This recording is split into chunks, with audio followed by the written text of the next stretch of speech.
Em nome do Pai, e do Filho e do Espírito Santo. Amém. Inspirai, ó Senhor, as nossas ações e ajudai-nos a realizá-las, para que em vós comece e para vós termine tudo aquilo que fizermos. Por Cristo, Senhor nosso. Amém. Santa Maria, Mãe de Deus, rogai por nós. Em nome do Pai, do Filho e do Espírito Santo. Amém. Muito bem, uma alegria estarmos juntos na nossa transmissão semanal.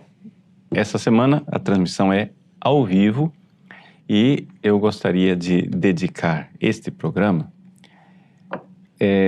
a uma temática do Tratado da Verdadeira Devoção de São Luís Maria Grignion de Montfort. Por quê? Bom, porque nós estamos no início do mês de novembro e tem muita gente que escolhe a Imaculada, dia 8 de dezembro, para fazer a sua consagração. Então falta um mês, muitos vão começar a sua preparação imediata para a consagração a Nossa Senhora, não é? Então gostaria de meditar aqui sobre um pequeno tema do tratado, que eu acho que é importante para as nossas vidas, para a nossa vida espiritual, e com isso incentivar o pessoal aí que, vamos consagrar, né? Vamos consagrar Nossa Senhora. E aqueles que já são consagrados, não é? É importante você lembrar, a consagração a Nossa Senhora não é um ato mágico, é uma espiritualidade. E é por isso que, no fundo, São Luís, ele não fala, esse não é o tratado da verdadeira consagração à Santíssima Virgem, é o tratado da devoção. É uma coisa para ser vivida, uma espiritualidade para ser vivida. Porque as pessoas fazem, eu fiz a minha consagração. Sim, mas você vive a sua devoção? Vive a sua consagração? Ou seja, está vivendo do jeito que São Luís descreve? Então essa é a pergunta. Bom, e qual é o tema que eu gostaria de tratar nessa noite? Gostaria de falar para vocês a respeito dos apóstolos dos últimos tempos. Por quê? Porque São Luís, no seu tratado, a partir do número 49, ele fala do papel especial de Maria nos últimos tempos, não é? E depois ele fala dos apóstolos dos últimos tempos, logo depois de falar de Maria, a partir do número 55. E é importante para jogar um pouco de luz naquilo que é a história da igreja como um todo. Por quê? Porque algumas pessoas ficam escandalizadíssimas com as situações que nós estamos vivendo nos últimos tempos. Os últimos tempos aqui você pode resumir dos 300 anos para cá, né? Ou seja, de 300 anos para cá, só más notícias históricas, né? É uma revolução atrás da outra, cada vez pior, cada vez, né? Estou resumindo 300 anos, mas acho que se pegar de Lutero, 500 anos, se você pegar lá desde a peste negra e o nominalismo, então 700 anos. Quer dizer, dos últimos 700 anos, nós estamos na grande marcha da vaca para o brejo, né? Então é só coisa negativa. As pessoas ficam escandalizadas porque essas coisas estão entrando dentro da igreja e nós estamos vivendo um período muito difícil da igreja. Bom, veja, eu não quero aqui dizer que não é para você sofrer. Não, claro, quando a gente vê as coisas erradas sendo feitas, quando a gente vê as pessoas perdendo a fé, quando você vê as almas se perdendo no inferno, é evidente que nós devemos ficar tristes e entristecidos. Nosso Senhor Jesus Cristo, ao final das contas, suou sangue e sofreu grandes agonias no jardim, no Horto das Oliveiras, para salvar essas almas. Eu não estou dizendo que a gente não deve sofrer. Não, a gente sofre, porque quem ama, sofre. Sofre por amor. Mas a gente não deve se escandalizar. E escandalizar é diferente de sofrer.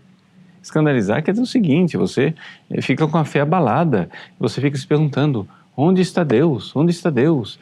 Mas a igreja não é divina?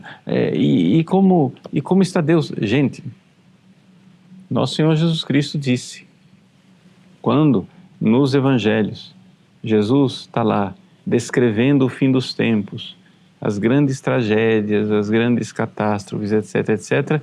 E ele diz, e eu vos digo isso para que creiais. Ou seja, para que quando essas coisas acontecerem, creiais. Por quê? Porque vocês saibam que existe um Senhor da história. Eu previ, é porque eu sei que isso vai acontecer. E essas coisas, né, são necessárias para a purificação da igreja. Então, vamos aqui meditar sobre os últimos tempos. Aí você diz, nossa, o Padre Paulo agora, ele está virando apocalíptico, milenarista, sei lá o quê, porque o Padre Paulo agora está achando que o mundo vai acabar. Não, eu não acho nada. Está escrito aqui nas Sagradas Escrituras, na Carta aos Hebreus, inicia assim. Muitas vezes, de muitos modos, Deus falou outrora aos nossos pais, pelos profetas. Nesses dias, que são os últimos, falou-nos por meio do Filho. Quer dizer, a Carta aos Hebreus está escrita faz 2000 anos. E está escrito nestes dias que são os últimos. Nós estamos vivendo os últimos tempos, não tem dúvida nenhuma. E é evidente que agora, 2000 anos depois, nós estamos mais nos últimos tempos ainda. Não é? Eu não estou colocando data, não é, para o fim dos tempos. Eu não estou colocando data para a segunda vinda de Jesus. Nada disso. Nada disso.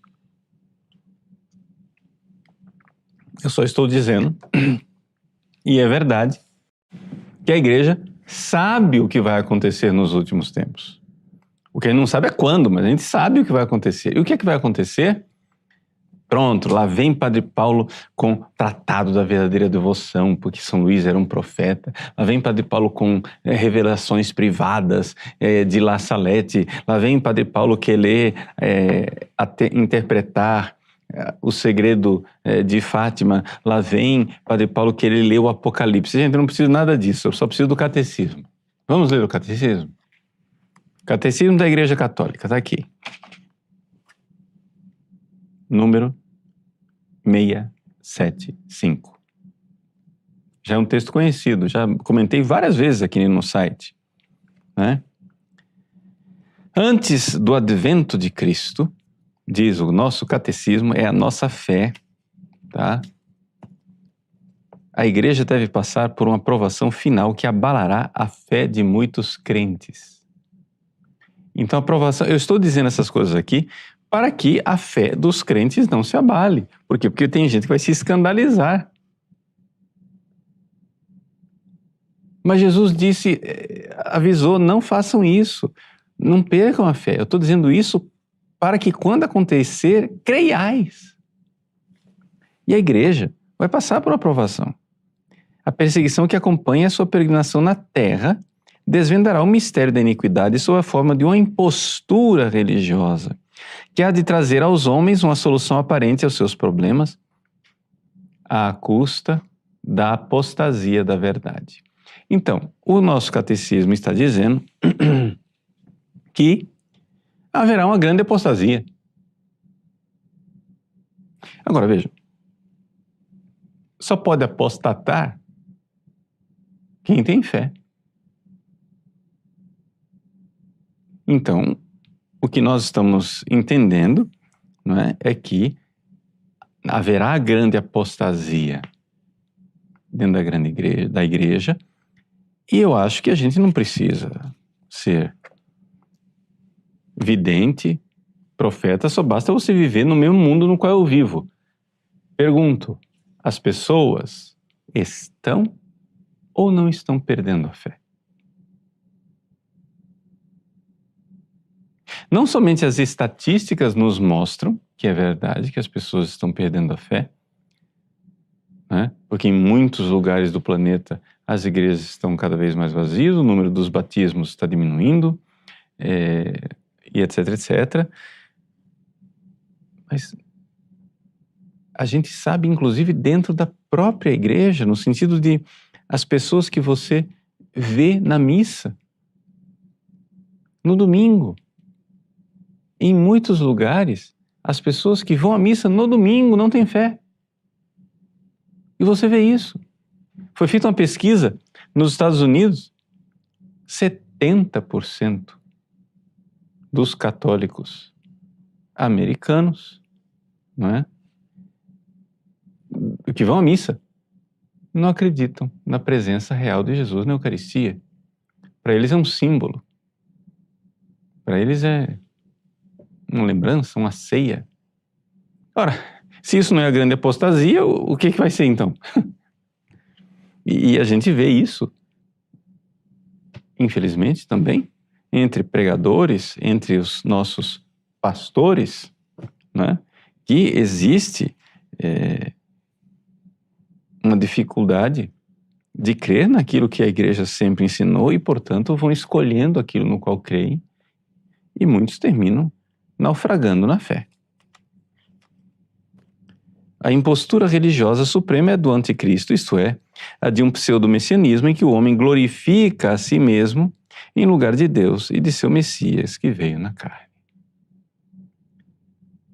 Uma religião na qual o homem glorifica a si mesmo.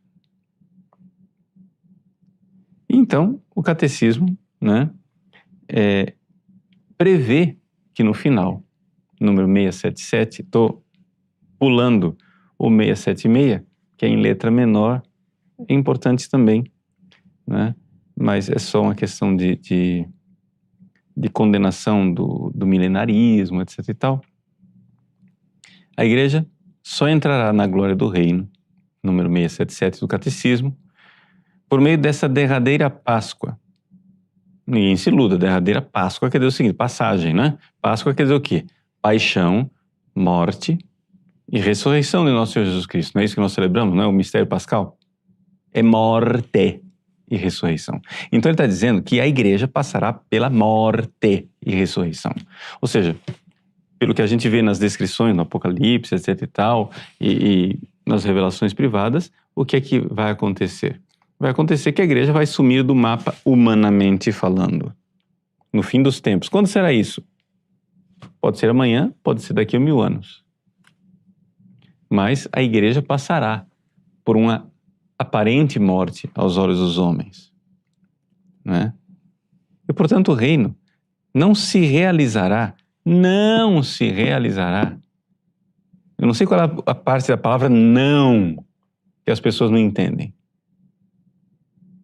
Qual é a parte da palavra não que você não entende? O reino não se realizará por um triunfo histórico da igreja, segundo um progresso ascendente, mas por uma vitória de Deus sobre um desencadeamento último do mal, que fará sua esposa descer do céu. Então, é essa a nossa fé. Está no catecismo, gente. Não é revelação privada, é o catecismo que a igreja coloca na mão dos seus fiéis. Então é isto que eu quero comentar nesta aula de forma bem prática, tá? Vamos lá. Vamos para viver a espiritualidade da devoção à Nossa Senhora, do segundo tratado de São Luís Maria Grignion de Montfort, porque o próprio São Luís nos adverte com relação a essas coisas, é sinal de que São Luís é plenamente católico. Além disso, a gente sabe que São Luís tinha um dom profético. Por quê? Porque muitas coisas que ele descreve, não é? Aconteceram. Por exemplo, a própria história do tratado, né? Que ele prevê, ele vê, enquanto ele escreve o tratado, ele aparece os demônios que querem pegar esse livrinho e destruí-lo e provavelmente vai escondê-lo num baú. E ele prevê que vai esconder num baú. E de fato o tratado fica escondido. Né? Então, o que é que a gente tem que fazer? Se o demônio escondeu esse livro, é sinal de que Deus quer que a gente publique esse livro e faça a propaganda dele. Pois bem. O que é que vai acontecer? Qual é a coisa de Nossa Senhora nos últimos tempos? Bom, O que acontece é o seguinte, vamos ler a partir do número 51 do tratado. Eu estou resumindo porque não dá para a gente falar de tudo. São Luís diz assim: estas últimas e cruéis perseguições do demônio, catecismo que eu acabei de ler, últimas e cruéis perseguições do demônio, ele fala, desencadeamento último do mal. Ok. Que se multiplicarão todos os dias até o reino do anticristo. Então quer dizer o seguinte, São Luís está dizendo, a lógica da história é o seguinte, o diabo está vendo que o tempo dele está diminuindo, ele fica mais assanhado, ele vai embora, ele fica mais... E ele vem contra quem? Gente, o diabo lá nos prostíbulos, na boca de fumo, na night, ele não tem o que fazer, lá ele já venceu. O diabo vem aqui na igreja. Porque lá ele já venceu. O que ele vai fazer lá? Ele está desocupado. Lá ele fica na porta da boate, né, olhando para as unhas dele, porque não tem o que fazer, limpando unha. O que ele vai fazer lá dentro? Ele já venceu. É na igreja que ele vem. Né? Então ele diz que isso aqui vai aumentar até que chegue o reino do anticristo. Eu estou dizendo que o reino do anticristo já está aí, as portas, já chegou, etc. Não estou dizendo nada disso. O padre Paulo está apocalíptico. Gente, você não precisa ser apocalíptico. Eu só preciso abrir os olhos, vamos lá, abre os olhos, enxerga e vive no mundo no qual nós estamos. As pessoas estão ou não estão perdendo a fé. A igreja está ou não está perdendo o seu número. O mundo não está cada vez mais materialista, as pessoas não estão cada vez mais contra o nosso Senhor Jesus Cristo. A perseguição na igreja, no Oriente Médio, na China, na África, e a perseguição da igreja nos meios de comunicação, aqui mesmo no Brasil, não está cada vez mais tremenda? Basta você vir para esse mundo aqui. Se você abre o olho, você enxerga, não precisa ser profeta. Pois bem, o que acontece? Esta coisa da briga do demônio com a igreja, São Luís diz, e essa é a interpretação da igreja, ela já estava lá na primeira maldição que houve lá na Bíblia. Você pega a Bíblia, pega no livro do Gênesis, capítulo 3, e ali existe a primeira maldição. Depois que o homem pecou, Deus olhou para a serpente e disse: inimicitias ponam inter te et mulierem, porém inimizades, inimicitias, entre ti, ó serpente, e a mulher. Então essas inimizades entre a serpente e a mulher foram constituídas por Deus, nos recorda São Luís. Portanto, essa briga que está descrita perfeitamente lá no livro do Apocalipse, no capítulo 12, não é? Onde São João diz, então apareceu no céu um grande sinal, uma mulher vestida de sol. E ele diz, então apareceu outro sinal no céu, um grande dragão cor de fogo. E se você não sabe quem é o dragão cor de fogo, ele diz no número 9, no versículo 9. Foi expulso o grande dragão, a antiga serpente chamada Diabo e Satanás. Então a gente sabe quem é a mulher grávida de Jesus Cristo, que aparece aqui, e a gente sabe quem é o dragão cor de fogo, é a velha serpente, é Satanás. São João está dizendo, ele está explicando. São João explica poucas coisas, mas as coisas que ele explica, acho que ele não pode, né, ficar... que o Apocalipse é difícil de interpretar. Concedo, é difícil de interpretar. Mas quando São João interpreta, ele mesmo está interpretando. Ele está dizendo. Então não precisa ter medo. Então, a inimizade que está lá no Gênesis é a inimizade que está lá no Apocalipse entre os dois. Diz São Luís, uma única inimizade, Deus promoveu e estabeleceu inimizade irreconciliável, que não só há de durar, mas aumentar até o fim. Então, veja só, vai aumentar a inimizade. As pessoas têm uma ilusão. Eu não sei, acho que as pessoas têm... É que a verdade dói. As pessoas não querem enxergar a verdade, né?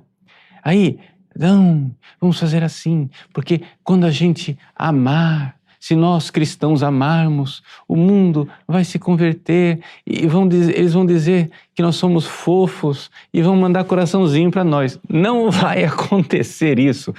Nós devemos amar. Mas quanto mais a gente amar, mais nós vamos ser odiados. Mas padre, gente, não sou eu quem estou criando isso, a verdade objetiva. Aconteceu com Jesus, o amor se fez carne, habitou entre nós. E o que é que fizeram? Mataram ele. E por que nós achamos que a nossa sorte vai ser diferente da de Cristo? Por que nós achamos que seguindo Deus, amando e seguindo a sua verdadeira igreja, nós vamos ser aplaudidos? Não é? Então, é uma inimizade irreconciliável. Nós mas veja, mas não somos nós quem vamos agora promover a inimizade. Não, a coisa é assim, nós vamos ser fiéis a Deus. As pessoas que forem filhos da serpente, os filhos de Belial, vão ser cada vez mais, ter cada vez mais raiva de nós, e vamos fazer o quê? Nós vamos ter que odiar, não odiá-los, mas odiar o que eles estão fazendo. É evidente, é irreconciliável. A inimizade entre Maria, sua digna mãe, e o demônio. Os demônios nós temos que odiá-los. Ninguém nunca avisou isso para você? Você não pode ser amigo do demônio. Você tem que odiar o demônio. Não, nós somos cristãos, nós somos pelo amor. Nós somos pelo amor. Nós temos que amar todos os seres humanos que estão vivos. Todos os seres humanos que estão vivos, nós temos que amá-los. Inclusive, quando eles estão fazendo o mal e fazendo perversões, a melhor forma de nós amarmos essas pessoas é corrigi-los, contrariar o que eles estão fazendo, nos opormos ao que eles estão fazendo. Essa é a melhor maneira de amá-los. Para que eles, um belo dia, se convertam. Por quê? Porque nós sabemos disso, gente, que existe... A parábola do joio e do trigo nos diz isso. Existe entre pessoas que estão na igreja, devotas. Pessoas devotas, aparentemente devotas. Existem ali pessoas que serão condenadas ao inferno. E entre os pecadores, existem ali pessoas que irão para o céu. Por quê? Porque vai acontecer que esses devotos, na hora da provação, vão trair a Deus, dar um chute no balde e cair fora, como Judas. Judas estava na última ceia. Judas estava no cenáculo. Judas estava na igreja. E, de fato, ele foi ordenado por nosso Senhor Jesus Cristo. Então tem gente dentro da igreja que vai se perder no inferno para sempre. Como tem gente entre os ímpios, os impiedosos, os maus, os desgraçados, atualmente, que estão sem a graça agora, mas eles vão receber uma graça de conversão como, por exemplo, o bom ladrão. Como, por exemplo, São Longino, o soldado que enfiou a lança em Cristo. Ele estava lá condenando Jesus à morte, etc. e tal, e se converteu. Ou seja, entre os maus, no olhar humano, existem eleitos que se converterão e deixarão seus pecados e irão para o céu e serão santos gloriosos. Assim como entre pessoas aparentemente devotas, boas, santas, etc., etc., haverá condenados ao inferno. Não é? Então o que acontece? Nós que estamos nessa luta, e essa luta foi prevista por Deus. Portanto, não se escandalizem, esta luta foi prevista por Deus. As pessoas vão achar, disse o próprio Jesus, as pessoas vão achar que matando vocês estão prestando culto a Deus. Odiaram a mim, odiarão a vocês também. Eu não sei, assim, mas é uma parte apocalíptica da Bíblia difícil de interpretar. Eu concedo, tem coisas difíceis de interpretar, mas a temática geral não é difícil de interpretar. Haverá grande tribulação, nós seremos perseguidos, uma luta terrível, e vai fazer o quê? Esses pobrezinhos, desses ímpios, vão perder, porque Jesus vai vencer, virá o triunfo do coração imaculado de Maria, e vamos rezar e pedir a Deus que nós estejamos do lado certo, né? Na hora do triunfo. Porque é uma coisa que eu repito sempre, porque é importante, é consolador para nós temos que entender, gente. Nós não estamos nos perguntando quem é que vai ganhar nessa luta. Nós sabemos que haverá uma vitória de Deus, nós sabemos que haverá o triunfo do Imaculado Coração de Maria, nós sabemos, non prevalebunt, é uma promessa de nosso Senhor Jesus Cristo, as portas do inferno não prevalecerão contra a sua igreja. A pergunta é, na hora que Deus vencer, onde eu estarei? Então, para nós estarmos do lado certo, a devoção a Maria. Por quê? Porque a inimizade que Deus colocou entre Maria e Satanás faz com que ela tenha um poder. Vejam o que São Luís diz. E nós já comentamos isso várias vezes no site, mas ele diz assim, que ele lhe deu desde o paraíso tanto ódio, deu a Maria, tanto ódio a esse amaldiçoado inimigo de Deus, tanta clarividência para descobrir a malícia dessa velha serpente, tanta força para vencer, esmagar e aniquilar esse ímpio orgulhoso, que o temor que Maria inspira ao demônio é maior que o que lhe inspiram todos os anjos e homens e, em certo sentido, o próprio Deus. Não que a ira e o ódio, o poder de Deus não sejam infinitamente maiores que os da Santíssima Virgem, pois as perfeições de Maria são limitadas. Mas, em primeiro lugar, Satanás, porque é orgulhoso, sofre incomparavelmente mais por ser vencido e punido pela pequena e humilde escrava de Deus, pela humildade, cuja humildade o humilha mais que o poder divino. Então, a primeira coisa, não é? A inimizade entre Maria e Satanás é até maior do que a inimizade entre Deus e Satanás, porque o Satanás odeia Maria mais do que ele odeia Deus, em certo sentido, porque ela é a humilde serva, que é instrumento de Deus para esmagar a cabeça da serpente. Então ele odeia o instrumento de Deus.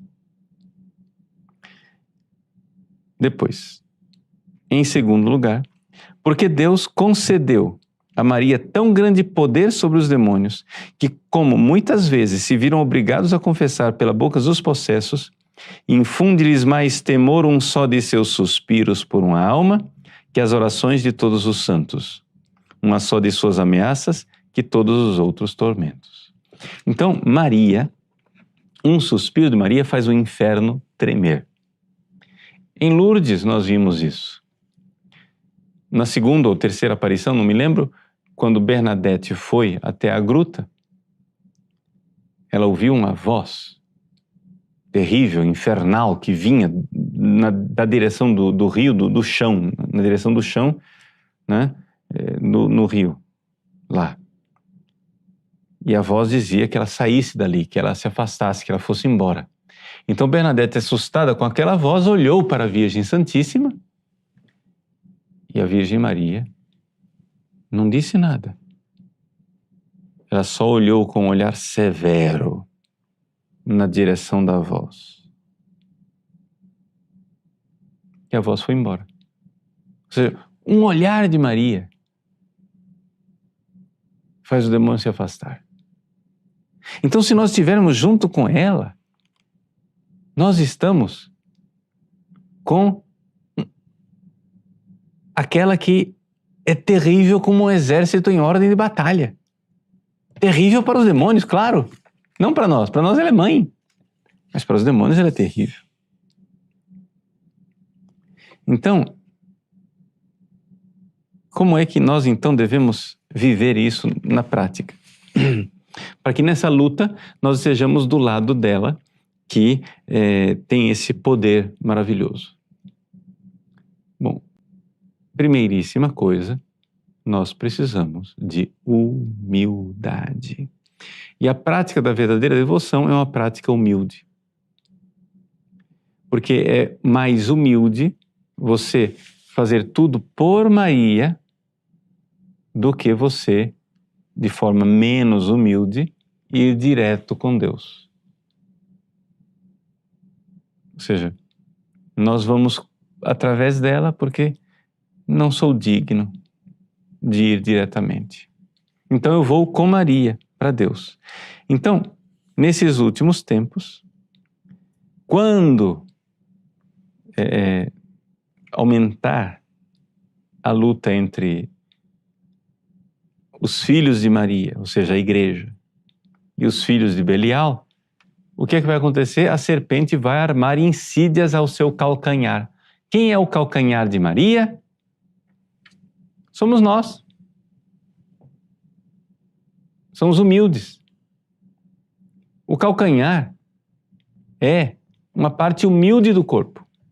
Você pisa nele o dia inteiro.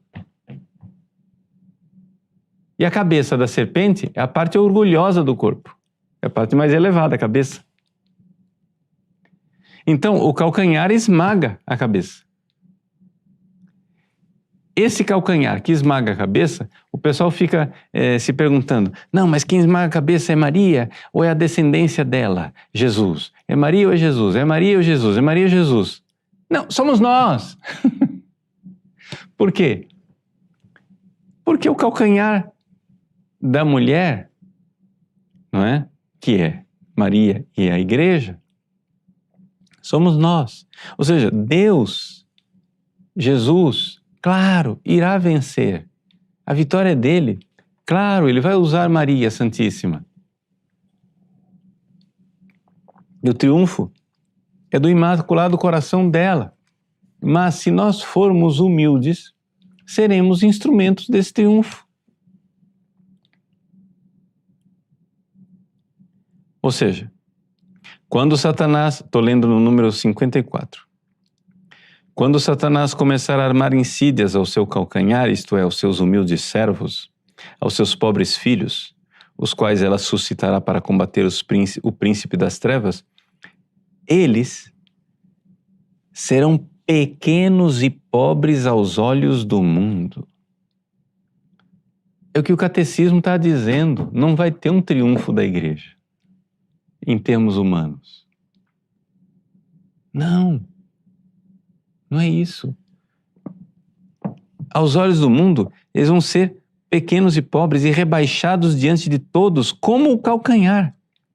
Calcados, pisados e perseguidos como o calcanhar, em comparação com os outros membros do corpo. Mas em troca, eles serão ricos em graça. Ricos em graça de Deus, graças que Maria lhes distribuirá abundantemente, serão grandes e notáveis em santidade diante de Deus, superiores a toda criatura por seu zelo ativo, e tão fortemente amparados pelo poder divino, que com a humildade de seu calcanhar e a união com Maria, esmagarão a cabeça do demônio e promoverão o triunfo de Jesus Cristo. Vejam como, de forma magnífica, São Luís descreve esse triunfo no qual nós entramos. Então, como que a gente deve viver essa realidade? Nós devemos viver pela virtude. Eu queria aqui citar um texto do Apocalipse, para que vocês entendam. O que é que vai acontecer nos últimos tempos? Novamente, quero repetir. Eu não estou dizendo que nós estamos vivendo os últimos dias, que está com data marcada para Jesus voltar. Eu estou dizendo que pode ser. O que fato é que na história da igreja, todas as gerações devem viver esta maravilhosa verdade. Que nós somos instrumentos do triunfo de Cristo. Então vejam só. Vamos aqui ler o capítulo 18 do Apocalipse. O capítulo 18 do Apocalipse, depois que eles falaram, né, no capítulo 16, falou das 7 taças, da ira de Deus, depois da prostituta, Babilônia, etc e tal, isso e aquilo, confusão, perseguição, isso e aquilo. De repente, depois de tanto tormento, vem o anúncio. Capítulo 18. Caiu Babilônia a grande. Tornou-se antro de demônios, abrigo de todo o espírito impuro. Aí, um anjo começa a anunciar. Versículo 10. Ai, ai, ó grande cidade de Babilônia, cidade forte, uma hora bastou para o teu julgamento. Segunda vez ele diz, versículo 16, perdão. Ai, ai, são os comerciantes, etc. Ai, ai, ó grande cidade vestida com linho puro, púrpura e escarlate. Uma hora bastou para destruir toda a tua riqueza. Terceira vez, versículo 19. Os navegantes, pilotos, chegam e dizem assim, ai, ai, ó grande cidade com tua grandeza, etc e tal. Bastou uma hora para ficares arruinada. Então todos os povos da terra, as pessoas começam a ver que Babilônia caiu de repente. Ou seja, como vai acontecer? Vai haver uma virada no fim dos tempos. Ou seja, a impiedade vai crescer e de repente ela vai cair. Este cair, de repente, você vai dizer assim, então quer dizer que pronto, está tranquilo. A gente tem que ficar de braços cruzados e esperar cair. Não, aqui é que está. Calma. O que é que tem que fazer? O que é que vai fazer? Quando Babilônia caiu, capítulo 19. Depois disso ouvi com a voz de uma grande multidão aclamando no céu, aleluia. A salvação, a glória e o poder pertencem ao nosso Deus. Então, com esse grande brado de aleluia, São João, no Apocalipse, descreve o triunfo da igreja que está aqui no catecismo. O triunfo da igreja, que não é por uma ascensão humana, mas é uma coisa do céu, intervenção divina. O catecismo está dizendo, não é interpretação minha. E ele diz, o hino do aleluia, no final, alegremos-nos e exultemos, demos glória a Deus, porque chegou o tempo das núpcias do Cordeiro e sua esposa já se preparou. E a ela foi dado vestir-se com linho brilhante e puro. Então quer dizer que a esposa, que o catecismo descreve, não é? Ou seja, a igreja, ela vai... O reino não se realizará por um triunfo histórico, né? Mas por uma vitória de Deus desencadeada, e o desencadeamento último do mal, que fará sua esposa descer do céu. Então, essa esposa, o Apocalipse está dizendo aqui que ela está vestida com linho puro e brilhante.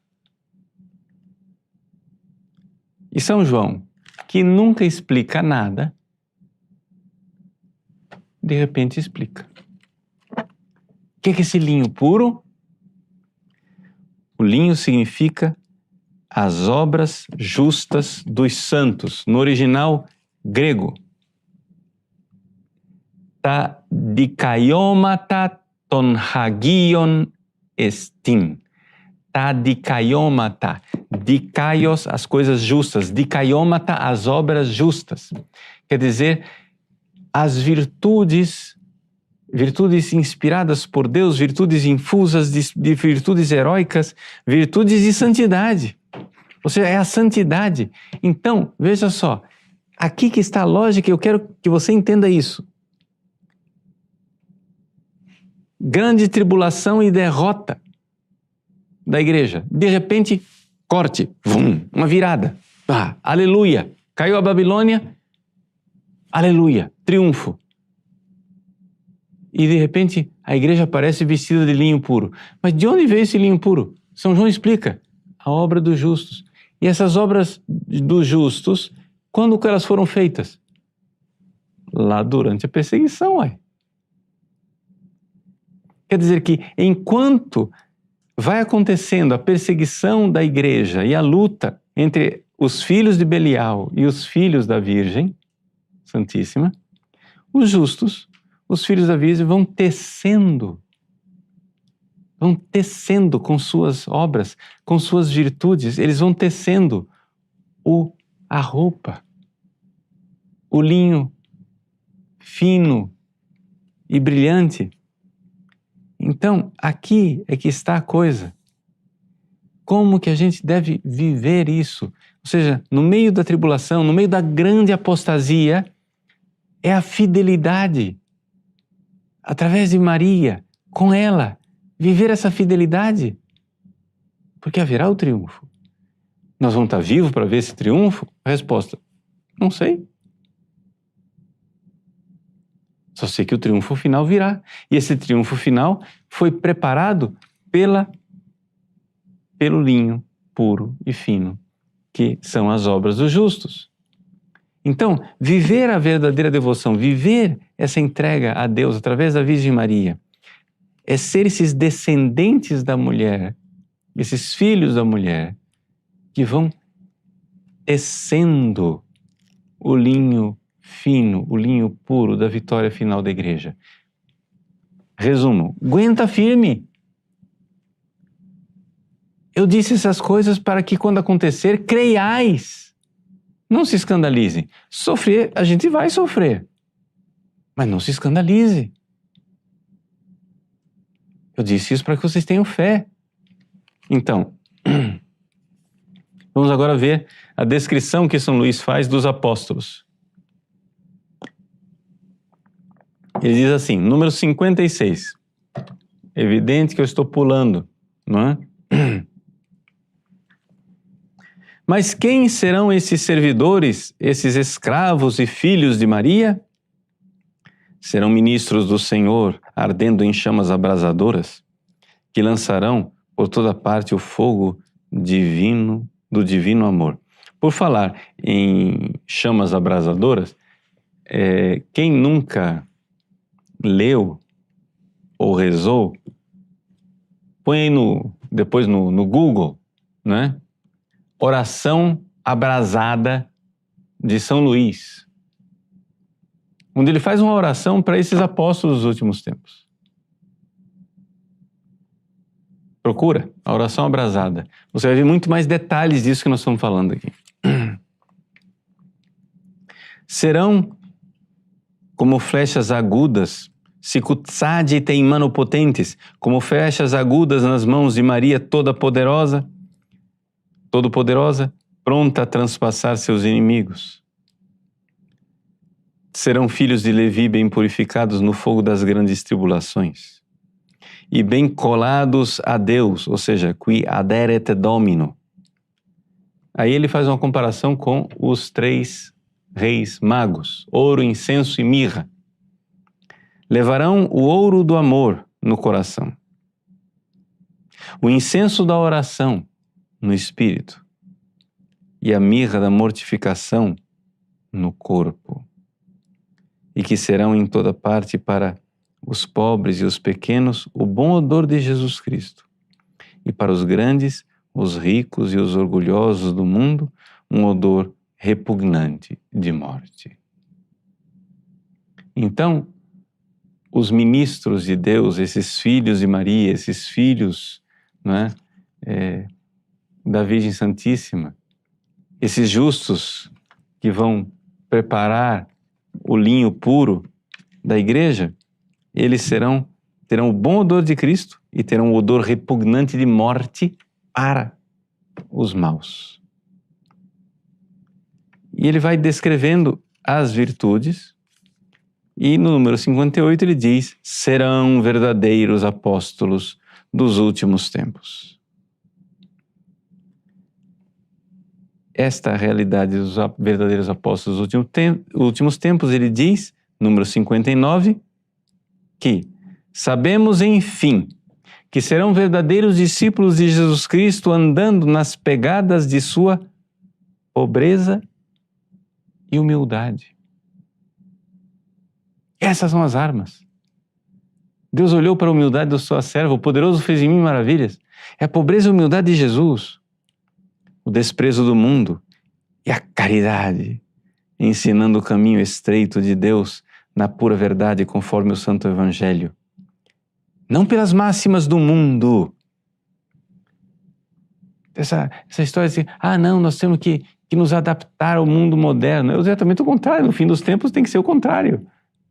Não é pelas máximas do mundo, sem se preocupar nem fazer acepção de pessoa alguma, sem poupar, escutar ou temer nenhum mortal. Acepção de pessoa aqui quer dizer o seguinte, né?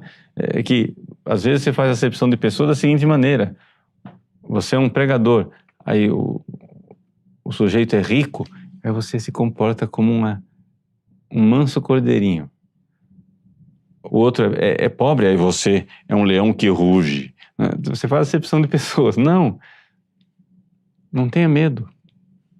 Não tenha medo de nada e nem de ninguém. Nós estamos com a Virgem Santíssima. Eles vão ter a cruz na mão direita e o rosário na mão esquerda. E terão os nomes sagrados Jesus e Maria no coração. Aí São Luís conclui dizendo assim: quando e como acontecerá? Só Deus sabe.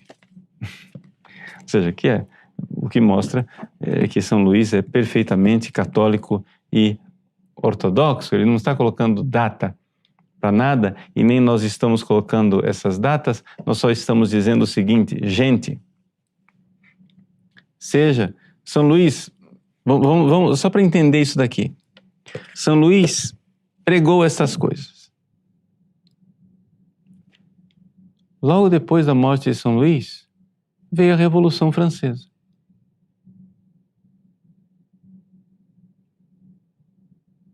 E com a Revolução Francesa, aquilo parecia o fim do mundo.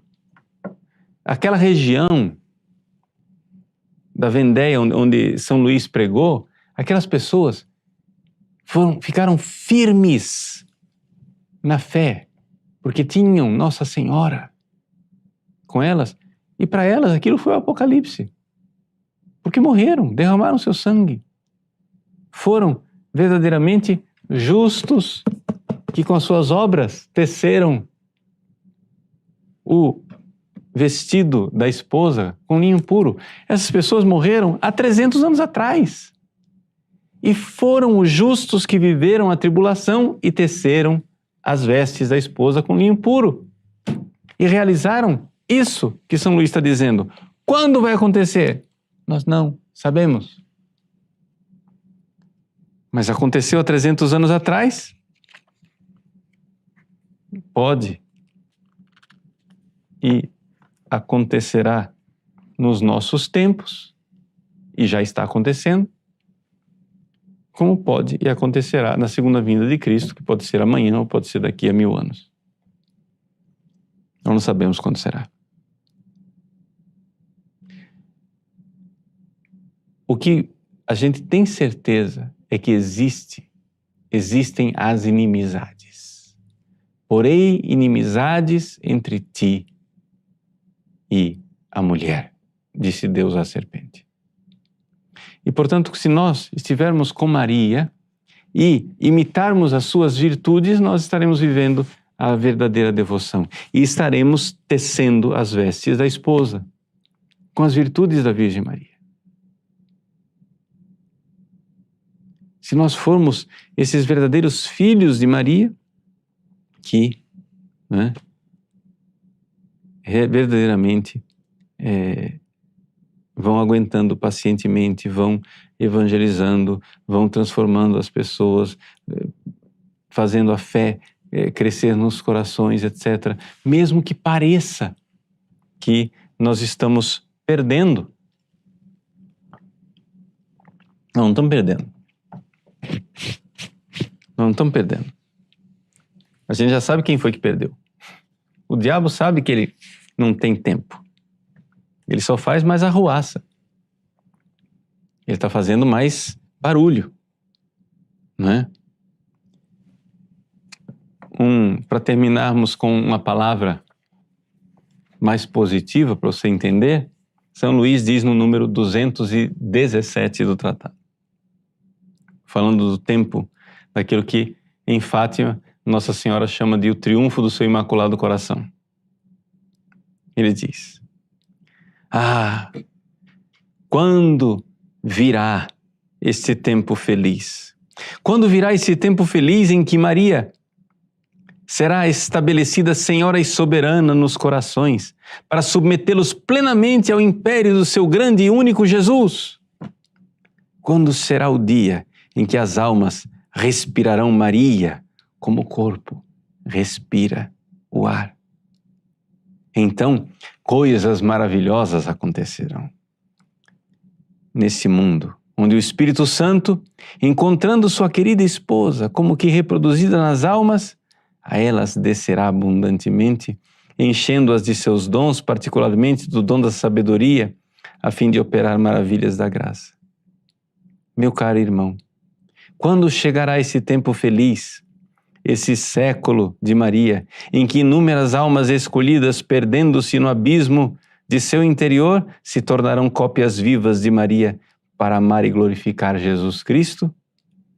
Esse tempo só chegará quando se conhecer e praticar a devoção que ensino. Ut adveniat regnum tuum, adveniat regnum Mariae. Para que venha o teu reino, Jesus, para que venha o reino de Maria. É uma reprodução maravilhosa daquilo que Nossa Senhora mesma anunciou em Fátima. Ou seja, a mensagem de Fátima é uma mensagem de catástrofe, da cidade destruída, né? Daquilo que nós teremos muito que sofrer, mas no final, o meu Imaculado Coração triunfará. Então, sejamos assim. E quem são os apóstolos dos últimos tempos? Maria, Nossa Senhora, para nos dar o modelo, escolheu 3 criancinhas em Fátima. As 3 criancinhas de Fátima são o modelo dos apóstolos dos últimos tempos. Porque são o calcanhar, são os humildes, são os pequenos. Aqueles que são discípulos de Jesus Cristo porque pobres e humildes. Portanto, sejamos humildes na humildade e no amor a Deus e à sua igreja. Continuemos, perseveremos, soframos, mas permaneçamos fiéis. Soframos, mas permaneçamos fiéis. Não se escandalize, meu irmão, minha irmã. Quando você vir essas coisas acontecerem, essas tragédias acontecerem ao nosso redor, não se escandalize. Eu disse estas coisas para que quando acontecer, creiais, disse Jesus. Então, coragem. Vamos imitar as criancinhas de Fátima. Vamos ser esses apóstolos dos últimos tempos pequeninos nos braços de Maria, confiando, né?